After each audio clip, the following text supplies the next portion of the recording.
Hey, everybody, before we get into the show, I wanted to mention that episode 100 is coming up. We're going to make it a celebration of some of the stuff that you like most about our show.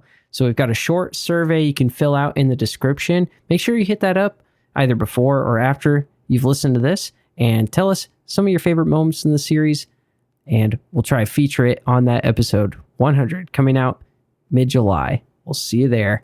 Survey link in the description. So it's not for kids.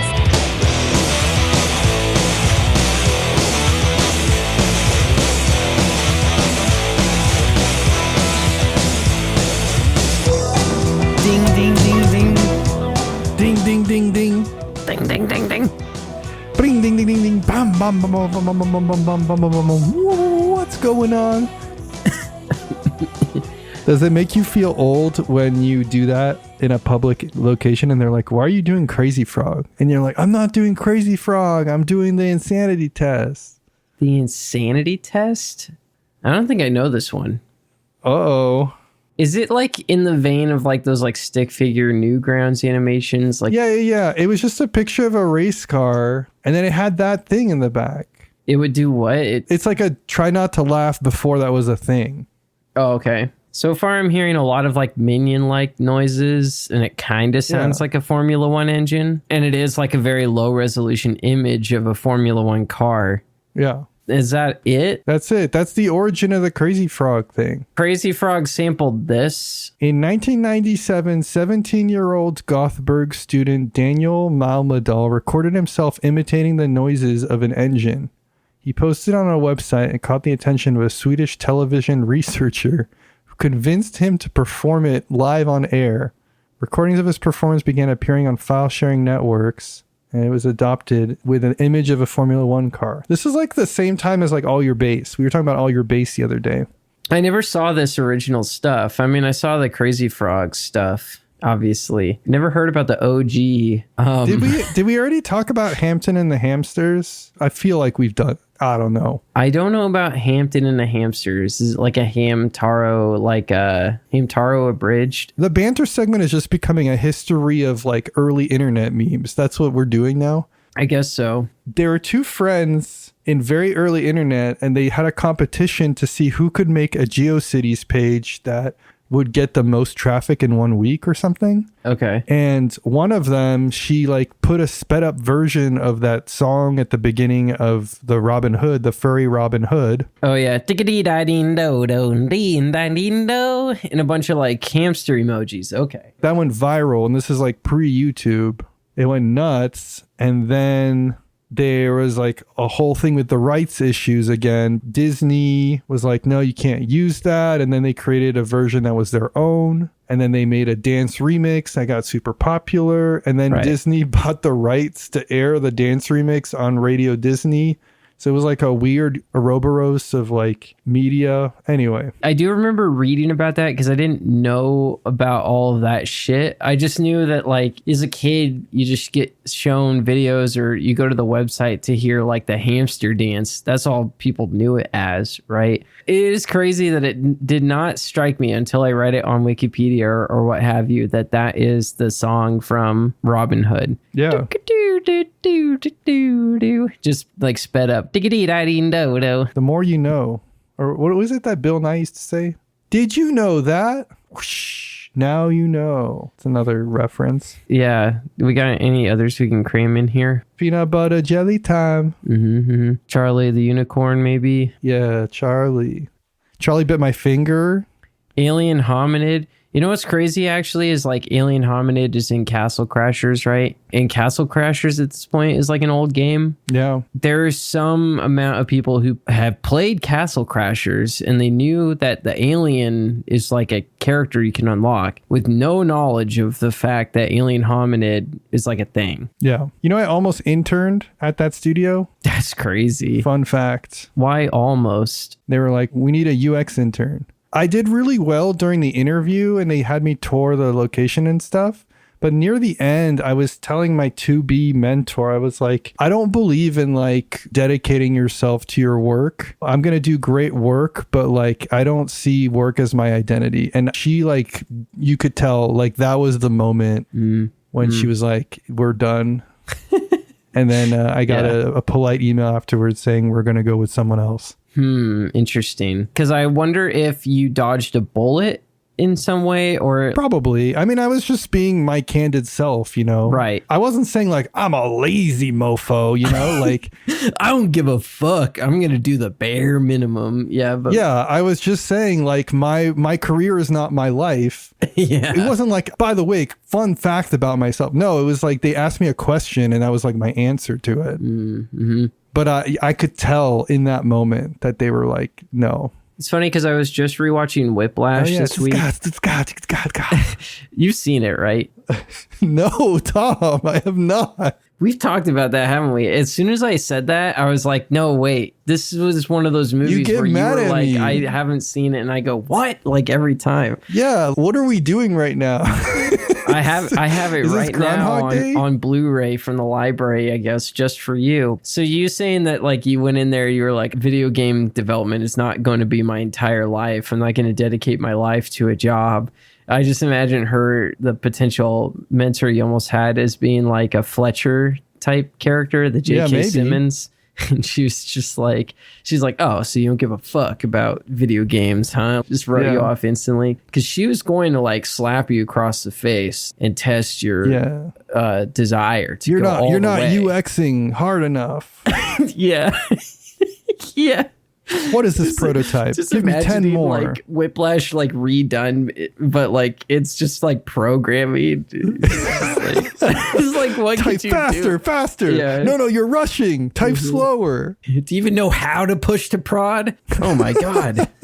Yeah. Welcome to Shelf Stable, a podcast celebrating board games that is award nominated, by the way. Board games that have stood the test of time. I'm your host, Kenny Katayama. And I'm the other host, Tom Bowers. Today, the feature topic is fun versus optimal. How do you reconcile the two? We're going to figure it out. We're going to get you some definitive answers here on this show. Before we talked about that, let's just talk about some stuff we've been playing recently. Kenny? Tom, I've been playing Mancala with my family. You heard of this one? Mancala? What are you doing calling the man? Some people call it Kala. This is from 5870 BCE. Wow. This is like pre-Goon era. Designed by Uncredited and published by Public Domain. You know what's funny about this is that there's allegedly a version in the 1940s attributed to William Julius Champion Jr. I'm just going to say now, I'm done with like dudes claiming they've made games that were like 8 million years old. Who was it that was saying they made Perudo? Oh yeah, it's Richard Borg. Worley. Just kidding. Yeah, Richard Borg saying that he made Perudo. Like, look, Richard Borg, like the designer, but like, don't tell me that he made Liar's Dice. Liar's Dice predates Richard Borg. Mancala predates William Julius Champion. Over 2,000 years. Yeah, it's strange. I think the originals were from Jordan. I think that was the earliest discovered Mancala board. Neolithic dwelling in Ain Ghazal, Jordan. Okay. I don't know how much I need to explain Mancala. I feel like people are familiar with this game even if they haven't played it. You got these stones in these different pits. Bowls of power, if you will. Yeah, the OG bowls of power. On your turn, you pick one up and you drop a stone in each of the pits following it. Here is the funny thing. There's actually two ways to play Mancala. There's the shitty, I'm a little kid playing it at the YMCA after school version that probably everyone is familiar with. And then there's real Mancala. Yes, I am being a gatekeeper here. The real Mancala is like so much better. I think they're both decently fun. But the other one is kind of like, the best thing I can compare it to is like the free parking in Monopoly, or when you can stack +2s in like Uno. It's just like crazy shit that people have like made up on the street to make games less fun. And somehow it's become like the zeitgeist and what people understand culturally versus the actual way to play the game. Right. So let me walk through the differences. I think that'll be more interesting than explaining how to play Mancala. Okay. In the real version of Mancala, you don't do the thing where your turn just goes on infinitely. Because the way kids play on the streets is like you pick up your stones and you drop one off in each of the pits. And whatever one you drop it in, you pick that up, and then you start dropping those, and then you pick up whichever last one you drop it in, you pick up those, and your first few turns last like 40 minutes. In the real game, you just pick up one thing, you drop it off, and then you're done for your turn. So you have to be really careful, first of all. There's some interesting depth to it. But on top of that, you kind of have to like plan multiple turns in advance. You can't just like roll the wheel, you know, and see how much shit you get in one turn, which can lead to some AP, but it makes for a more interesting game. The second important distinction is that some people play where when you fold out the Mancala board, everything that's on your side is considered the 6 on the side of the crease where the board folds. It's actually 90-degree turned. You have a whole row. You have a row of 6 that leads to your scoring area on the right. Basically, they're all in a line. And that makes a huge difference because it means that you can only manipulate things on one side of the board before it leads into your scoring area. You can't just like mess with half of the things on one side and half on the other. This one's a little hard to explain in an audio format, so I apologize to listeners. Okay, third distinction. There is the concept of stealing. So if you land your stone on your side in a pit that has nothing in it, that's empty, you claim that stone and all the stones in your opponent's side directly across from it. So now there's like this, like, not only are you planning your turns, but also you're planning for like that big turn where you steal a bunch of stuff from your opponent.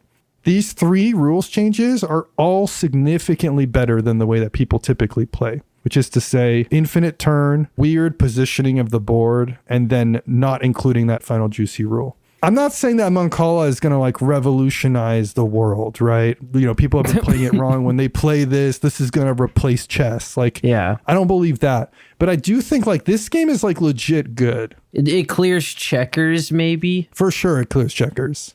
I mean, checkers is decent. Like, I enjoy a game of checkers here and then. I like when you do like the combo, you know, where you're like, push, push, push, push, push. I think Mancala has teeth. It's funny because I just had this like idea in my head that we should tier list every public domain game.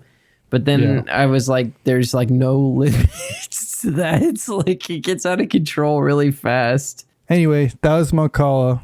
Oldie but goodie. I think it holds up. Talk about shelf stable, huh? All right. Well, Kenny, I'm going to talk about a game that brings us into the modern world, okay? Underwater Cities from 2018.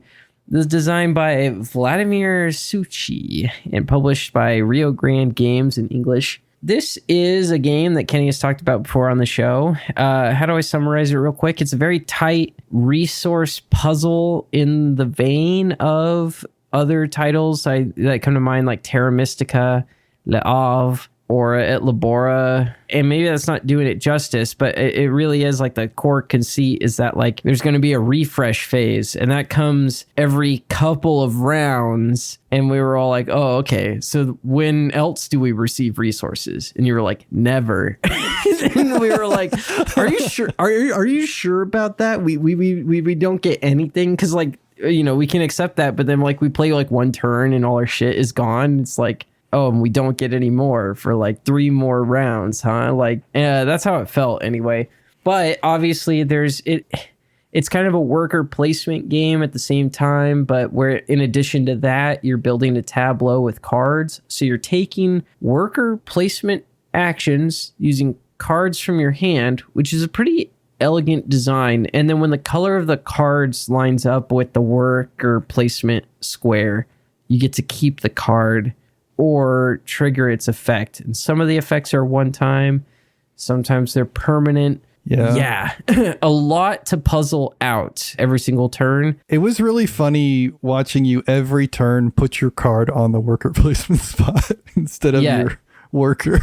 It was inviting me to do that, but they also give you like these little door tokens that are supposed to occupy the space instead, I guess. So I can't help but wonder if the game originally wanted you to put the cards, but then they were like, no, it should be whoever's worker color is. Yeah, it's an interesting game because you're doing the thing I think I like most about these types of games, which is that you're balancing the tactical consideration of what you've drawn with the long-term strategic interest of what you've been trying to build yourself up to be able to do. Effects that draw you more cards become very desirable for this reason, but the more I think you're investing in drawing more cards in order to try and find something that you feel fits what your overall strategy is, the less resources you're actually putting into gaining the shit that makes you the points. Yeah. I think the biggest detractor this game had, at least for me personally, was the fucking feed your people mechanic.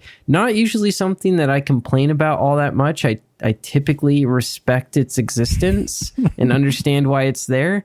But this one kept sneaking up on me in very irritating ways. And I didn't feel that it served the game all that well for what it is. I feel like it's an artifact of a different time for sure. I mean, 2018 sounds about right. We were all placing workers and feeding our people. Yeah. I don't think it needed to be there. It's almost like a negligible thing most of the time if you're remembering to put a little bit of food to the side. But of course, like if you forget, it's just like, oh my God, like my chances of winning are now ruined. When you're stupid like me, it just punishes you for like almost no reason. You just go like, why? It's funny because this was like a over 4-hour game because we kept taking breaks and really taking a long time. There's only 3 times when you feed your people in this 4-hour game. And every time it kept up, like we were like counting our stuff and I would just hear Tom go like, oh shit. Oh shit. I would like read like the reference card again and just like, oh fuck, I need to have kelp for these idiots. Like, you know, Day 3 of forgetting to feed my dog. It is now 2 a.m. and I've woken up in a cold sweat. It was like totally like This is one of those where playing it the second time is going to make way more sense. For what it was, I think I like this one overall. You said both at the beginning, I think, and at the end that it's probably best either at 1 or 2 players, and I'm inclined to agree. Just a very AP-driven game to begin with, and so if you aren't the kind of person that has the patience to allow everyone at the table to like maximize how much they're thinking about everything, this is not necessarily going to be your jam, because like you can put people on a clock the same way you can with something like 5 Tribes or whatever. I feel like with 5 Tribes, you don't have as much to worry about or really puzzle through to the same extent. And maybe I'm naive there, but like... No, I think that's fair.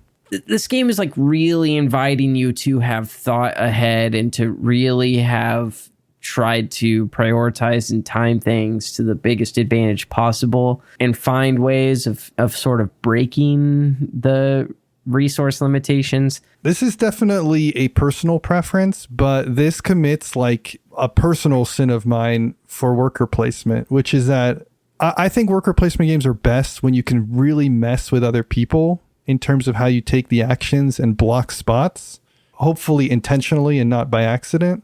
In this game, not only are you accidentally blocking people, but it doesn't have that impact. If anything, it just makes people go, oh, now I got to rethink my turn. So it's already like an AP prone game. And then somebody takes the spot. But instead of you going, oh, why did you take that? I needed that. They just go, oh, now I got to rethink and add another 10 minutes to what I'm going to do now that it's my turn. And you're like, oh, good. This makes both of us suffer. You don't get that satisfaction. You almost like don't want to take a spot just so the game will keep moving along.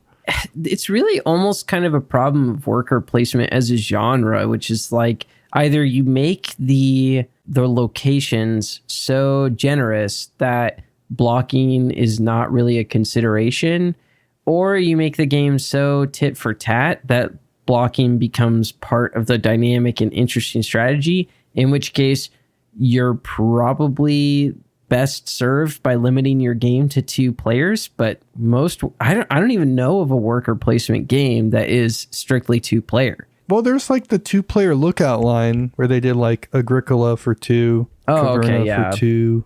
I guess Targi is kind of a worker placement for 2. Nah, yeah, that's an interesting one. I guess like as soon as it becomes 2-player, they're like, no, we're veering this into more of an abstract kind of idea. Like, you know what I mean? Like, yeah, I think most worker placement games are best at 2, honestly, if they can support it. Right, because then you could actually take the time to look at the other person's board and know for a fact that something's going to fuck them up. There's just so much sort of chaos. And at the end of the day, there's so many sort of plan B moves that people can make anyway. The time and effort it would take for you to try and sabotage other players while also maximizing your own term sounds like a literal headache. But, you know, at this point, we're nitpicking. Like, in general, I liked this game a fair amount. Yeah, it makes it sound like the game was unfun. I think it was overly long and AP prone. But outside of that, I mean, I had a great time. I really enjoy this game. I've played it twice recently. My selling point, and maybe you disagree with this, is that if you're in the vein of someone who likes, Ruins of Arnak, La'ov,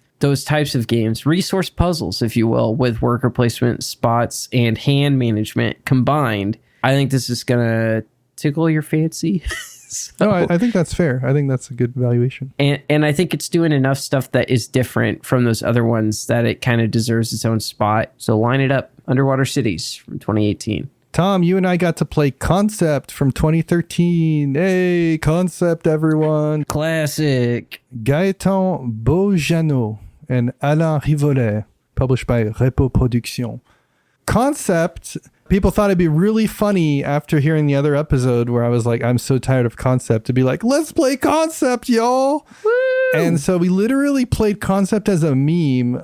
Tom was fine with it because Tom's a good sport. I was doing like my grumpy cat face and people were like, we'll just play one round. It'll be fine. So we just played one round. They were at least that respectful. Like we didn't just like play it all night.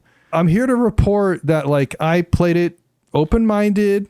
We played it to its full extent. You know, we played the concept. We did the concept. You know, we didn't track like points or any of that kind of bullshit. Well, just for the record. But like we played concepts and I wasn't a fussy, grump or whatever. We're done with it. I'm like, this game does nothing for me. I'm sorry. It's just like I'd rather play charades. I'd rather play monikers. At this point, like Concept just feels like you're doing like an app. We talked about this. Like it almost feels like it should be like a daily app, like Wordle or something. Yeah. We're doing it instead of playing all the other games that we want to get to the table for board game night. I'm totally for like doing party games, but there's so many other games I'd rather play. Concept really feels like I'm caught in some kind of like, I'm not going to say hell. Hell is too extreme, but I'm caught in like a purgatory where I've done something wrong and I need to atone for it before I can be liberated from this purgatory to go play the games that we were actually planning to play for the night. And playing it again just reminded me that like this purgatory exists and I need to count my blessings because we haven't been in this purgatory in a long time. I see. Sheesh. I'm not saying it's a bad game. I know it sounds like I'm saying it's a bad game. I'm just saying it's the board game equivalent of purgatory. Yeah. I don't know what to say. I mean, it's fucking Concept. This game has had a weird like arc for me too, which is like, you know, it started off like really strong. I really understood the appeal to this game quite a bit. I think like it underutilizes its own conceit. Basically, like someone slams the question mark down on like one of the main topic hints, and then by the time they've set up like 3 other pieces, like some motherfucker has guessed it. You have to work, I think, really hard to go outside of the box, getting people to guess something super obscure before it starts to get like interesting or weird.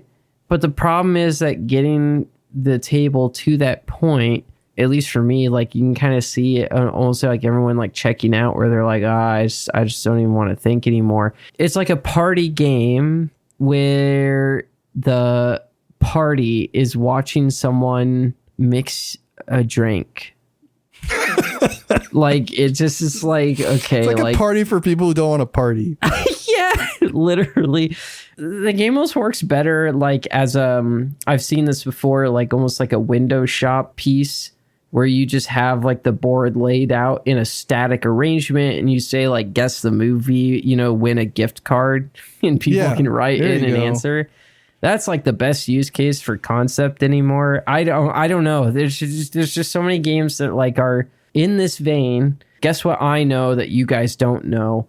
And I think this one, it just plays out the same way, surprisingly, almost every time. And it just doesn't get more interesting the more you've done it. Welcome to the world of concept haters. And there's not a lot of like funny factor in this game either. I'll say that. Agreed. The funniest thing that ever happened to us was that someone put question mark on movie. Someone said Shrek, and they were like, "Yep, that's it."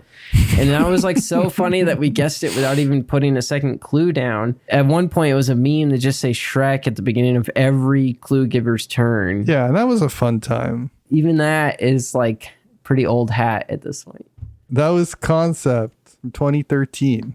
Okay, Kenny, I'm talking about an old one. I'm talking about one from the 20th fucking century here. ZÈRTZ from 1999. This is designed by Kris Burm, published by HUCH. All caps, exclamation mark.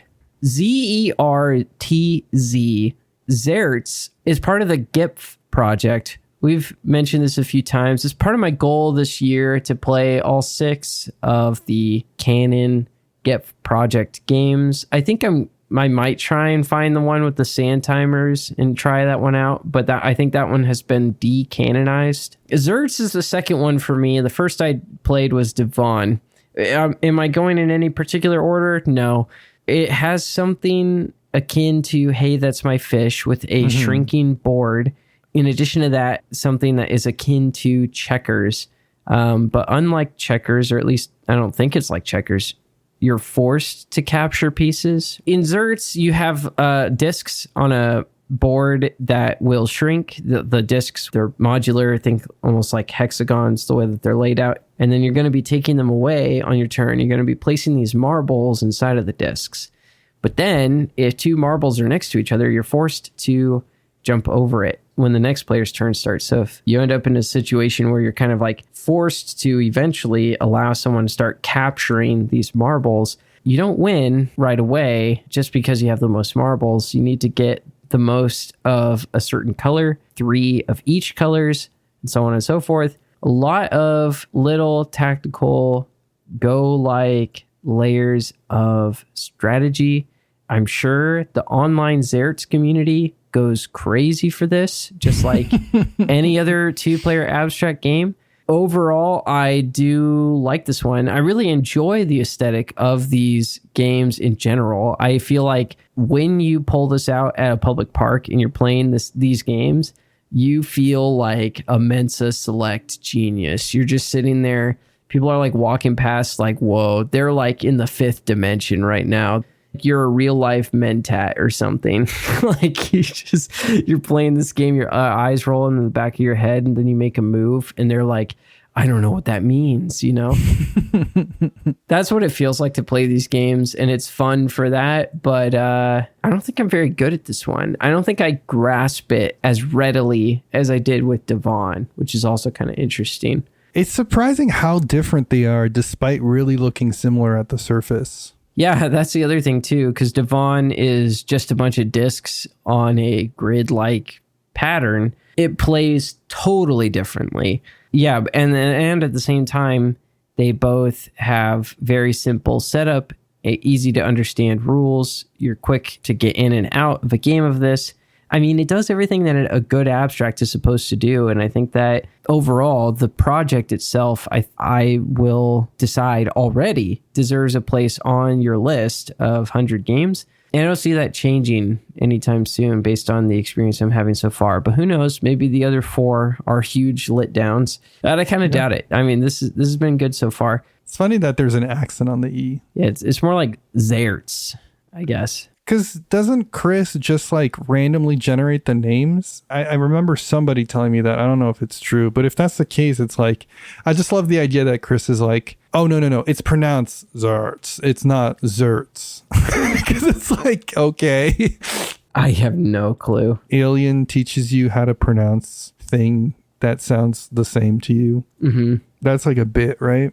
All right, let's just 100 games. What are we doing? Let's keep moving forward. Okay. 100 games to play before you die. All right, it's time to talk about the 100 games that you're required to play before you die or turn 100 years old, whichever one comes first. Game number 75 on that list is Scythe from 2016.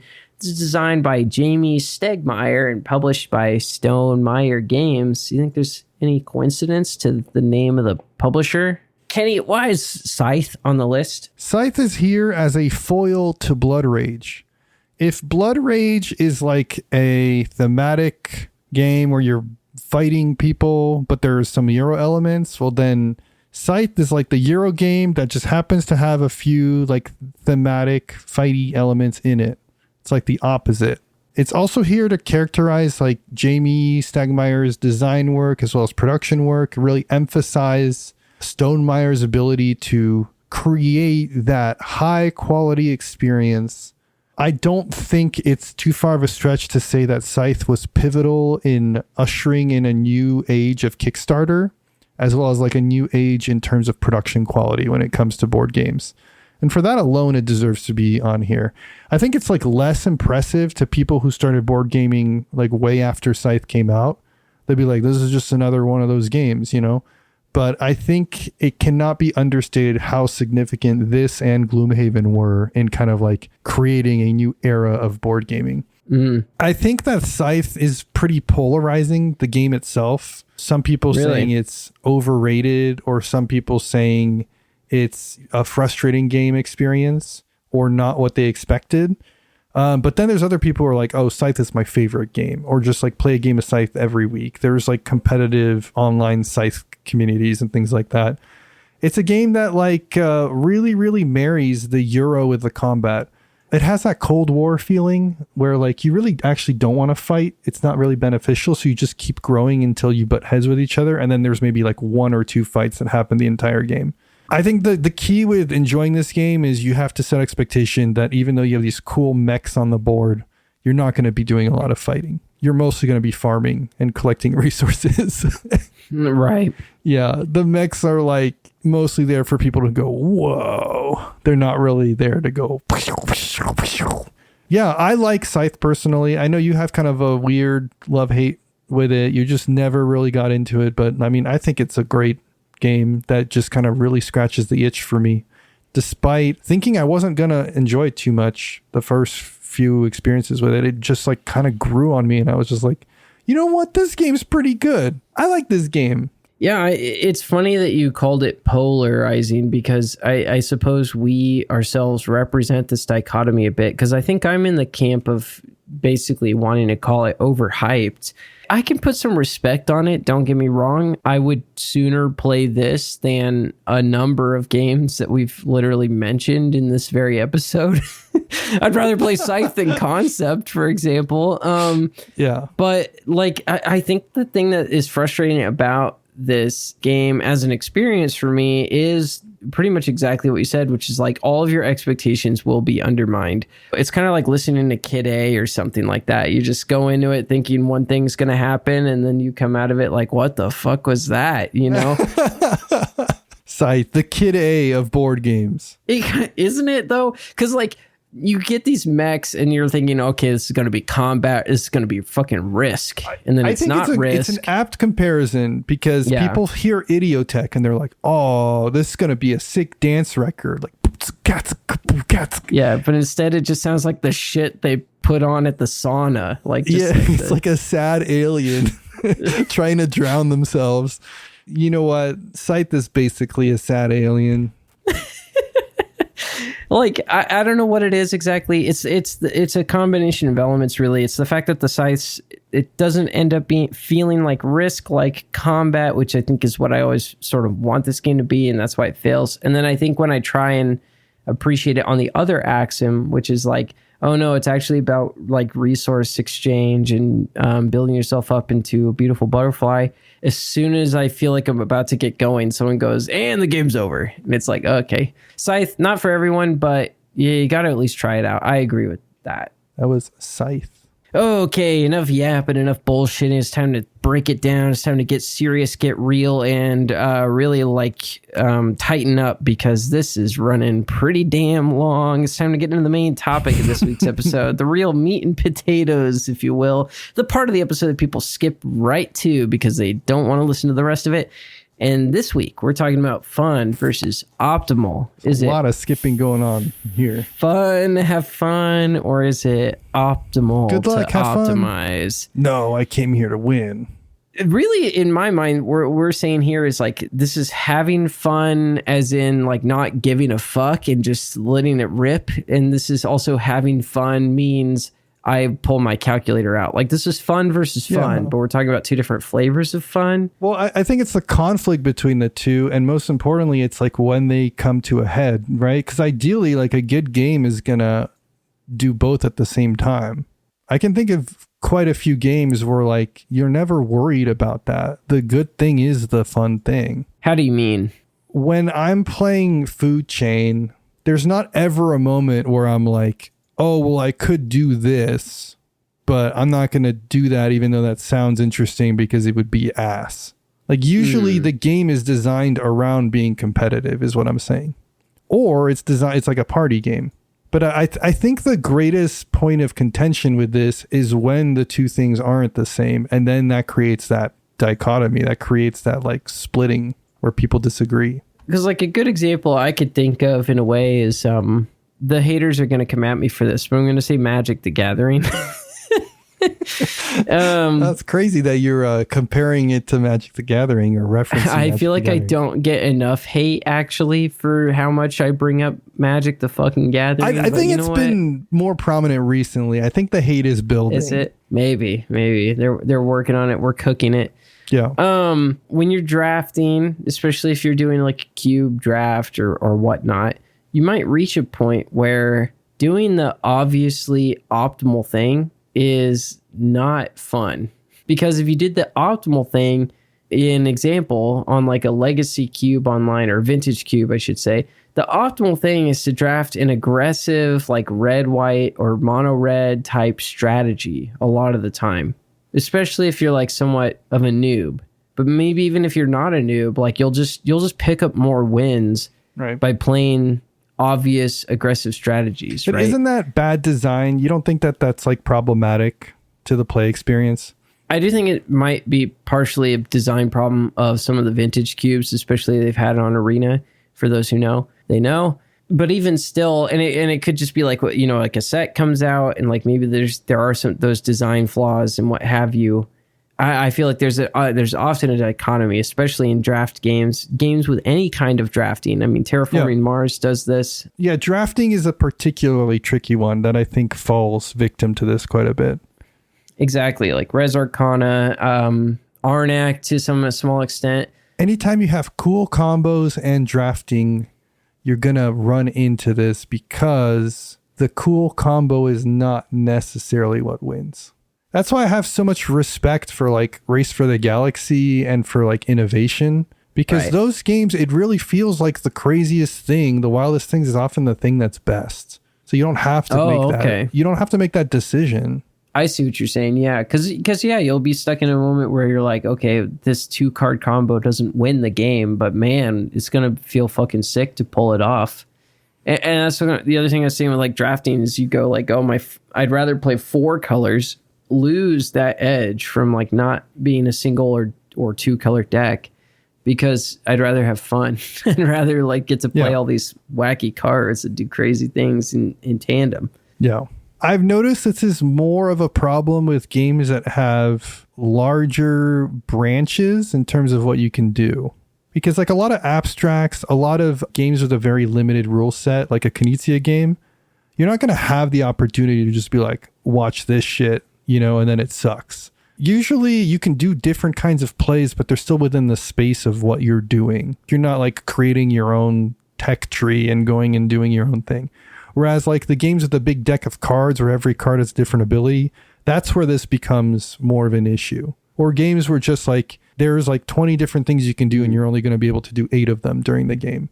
You have to decide which paths you're going to take. Those are the games where this becomes a problem, because people quickly identify like whether it's correct or not, like I think this thing is better, so I feel uncomfortable not doing this thing. Right. Like what else can I add to that? Not much necessarily. It's like it's true. It's like as soon as the game I think is like adding in flavor shit, this becomes a pretty serious problem. Because like if you want to win on vibes, or if you want to have like the funny thing happen, where especially let's say it was like a board game that's like based on a movie or a book or something, and it's like, oh, okay, well, like in the movie, like Robocop blew off that dude's dick, like, and then you want to draft the card that says Robocop, and draft the card that says like blasts, what do we always say on the show? Like blows off dick, like blows cock off. Yeah. In this game, yeah, blow cock off. Just got all of this. I don't know. Robocop, blow cock off. When you want to get that flavor win, right? You're going to blow your cock off in Robocop, even though Robocop is like a really bad creature spell, but like blow your cock off is such good removal. Can you not give ideas to Watsy? Like, can we not have a Robocop secret lair, Tom? Robocop's secret lair, they call the card blow your cock off, and it's like it's like, what's like the actual card? Dismember? It's like a reprint of Dismember. It's called blow your cock off.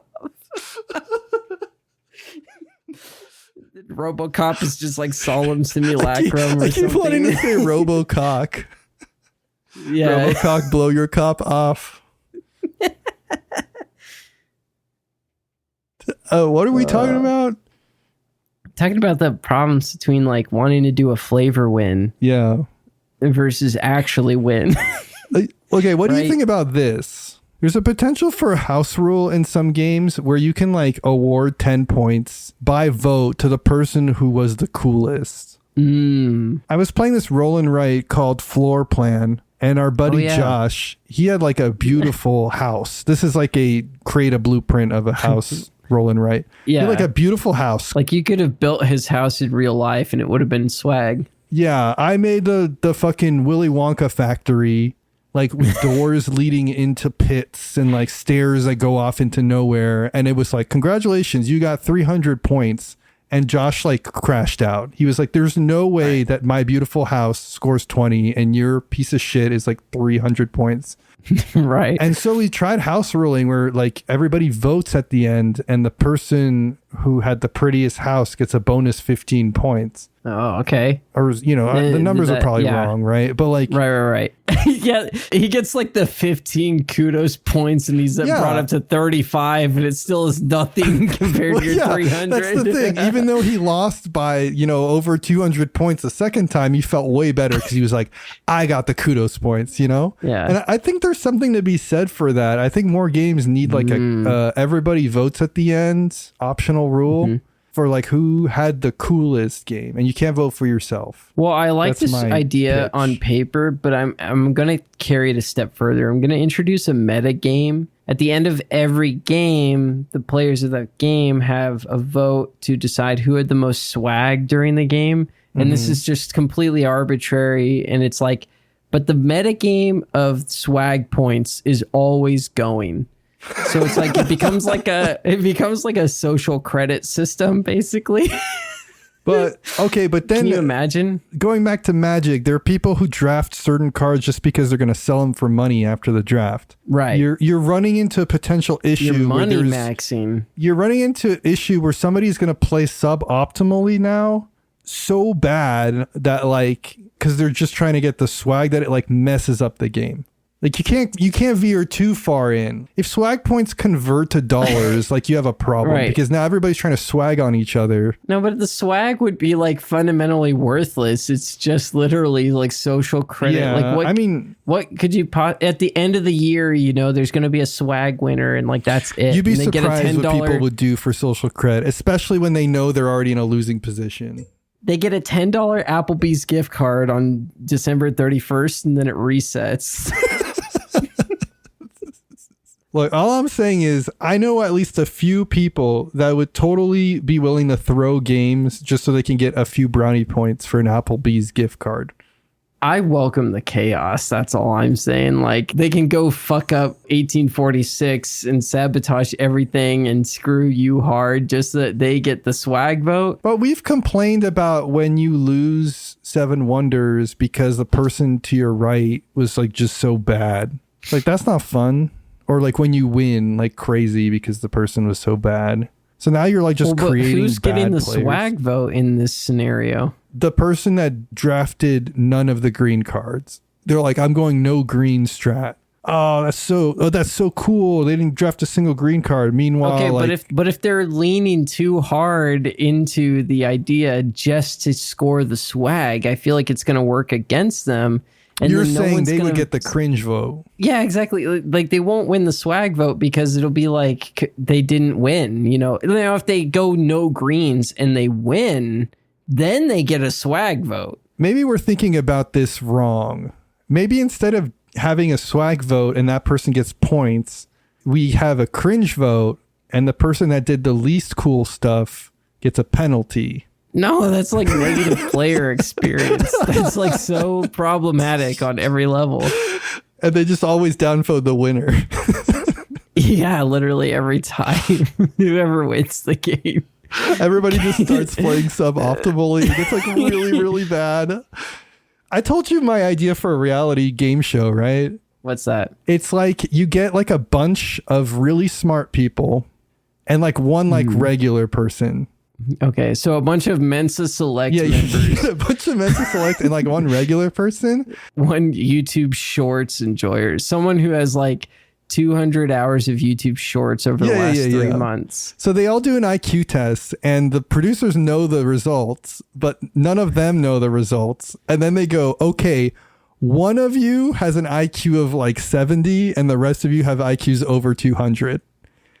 And every week, the audience votes on who they think the smartest person is or who they think is most definitely not the mole, the 70 IQ person. Oh, okay. Yeah. And so they try to vote on the least stupid person. Yeah. And so what you have is like a show that seemingly plays out like Jersey Shore with these absolutely asinine things that are happening because people are trying to act as not intelligent as possible despite actually being very intelligent. Yes. I love this concept actually like immensely. Like I think it's so good that you should honestly be like stop whatever this shit is, this podcast or whatever, and like just start pitching to Hollywood because like this would go so hard, especially if like the games, if it's like Big Brother, but the games they have to play are like shit that is like gonna make people with a high IQ like really mad that they can't they gotta like flex, crash out. like it's like so close. Like they're playing like trivia games or like or like it's like a chess tournament. It would just be Devil's Plan, except like they're all incredibly bad. It'd be like so funny if someone's like anytime someone comes up with a good idea, then like one of the other players is going to be like, oh my God, you're so smart. And they're just like, no, I'm not. No, I'm not. Because they still have to compete in these brain challenges and whoever wins gets an advantage. But you're putting a target on yourself if you come out in the lead because you're looking smarter than everyone else. So yeah, there's something there. This is so good. How is this not already a thing? Mr. Beast, hit us up. Like, we'll sign the rights. What I'm saying is you should turn your game night into this, where whoever like came out the smartest in a board game, people should be like, nah, you're going home. Like, you're not invited to the game night again. They just have to go home. Like, whoever... And that way everybody's encouraged to do the cool thing instead of the smart thing. Maybe we should actually do this where like we have just a normal game night, but it's like every game the winner is eliminated from the game night itself. and it's like you just need to survive. Ever. Yeah. We have to play games with fixed rounds because if it's a game that like ends at when a certain condition is met, we're going to be there all night. Oh yeah. No. This would be like for sale. It's like every time someone wins for sale, it's like, okay, you're out. Like, and it just keeps going. You're like, that would be interesting. I'll say that. Game of for sale where like the winner's gonna like lose the real game. So they like go all in as soon as like a box is for sale. They're like, I'm 14,000. Like, I do wonder, like, I think people that are really good at games are bad at being bad at them. I've noticed that. Oh, really? It's like a muscle, you like build it up so much that you like can't. And it's like, it's not even like like I refuse to do it. It's like, even when you're trying to do it, you do it badly. Have you not had that same experience? I can't imagine a game where I couldn't just fuck it up hard. Oh, really? Like what? Name a game, and I'll tell you my strategy for destroying myself. I don't know. I'm just thinking about Netrunner right now. I'm like thinking like even when I build jank, it ends up having value cards in it. Well, yeah, but if I was like tasked with like build the worst Netrunner deck of all time, you like, can just put random cards. Right? Yeah, that's different. Yeah. Remember when you made that deck that tried to like kill yourself as fast as possible? You could do it like turn 0. Because there's just so much self-damaging cards, and the goal is like just not even give the corporation a turn. The runner you just, know this, but the audience doesn't. But I would run that deck on Jinteki.net. I'd be like, good luck, have fun. And then I would like kill myself, and they'd be like, what just happened? And I was like, GG, and leave. And they would get like a chuckle out of it. But I forgot that Jinteki tracks your elo even for non-competitive games. And I remember going in one day, and it was like my win rate with corporation was around 50, and then my runner was just like 12%. And I was like, what the hell happened? And it was because there was just one day where I was like memeing hard, and I played like 20 games with this deck in like the span of like 30 minutes. And it just like absolutely tanked my win rate. Just huge streak where you sucked ass at Netrunner. It is impressive how quickly you can die in Netrunner. The card pool really enables that. You got to be careful out there. You got to eat a good breakfast before you log on and steal corporation money. Yeah. It's very true to life in that sense. Yeah, indeed.